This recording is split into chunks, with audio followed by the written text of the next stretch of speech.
শবে মেরাজের নামাজ কয় রাকাত এবং পড়ার পদ্ধতি কি? শবে মেরাজের নামাজ আছে ভাই, এবং রাকাতও আছে, আমরা অনেকে জানি না। শবে মেরাজের নামাজ হলো 5 ওয়াক্ত। কয় ওয়াক্ত? শবে মেরাজ উপলক্ষে বা মেরাজকে কেন্দ্র করে প্রতিদিন 5 ওয়াক্ত নামাজ পড়তে হবে, কারণ এই 5 ওয়াক্ত নামাজ কোত্থেকে আসছে? অতএব এটা মেরাজ উপলক্ষের নামাজ বলা যায়, মেরাজকে কেন্দ্র করে এই নামাজ আসছে, তাই না? অতএব মেরাজের নামাজ বলতে যদি কিছু থাকে তাহলে সেটা হলো কোন নামাজ? 5 ওয়াক্ত নামাজ। আর 5 ওয়াক্ত নামাজের রাকাত সংখ্যা নিয়ম তো জানা আছে, তাই না?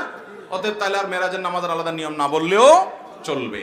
আমাদের দেশে অনেকে মনে করেন না, মেরাজের রাত্রে আলাদা নামাজ আছে, 2 রাকাত করে এত রাকাত, এই সূরা এতবার, ওই সূরা এতবার, এরকম কোন নামাজের কথা হাদিসে বর্ণিত হয় নাই।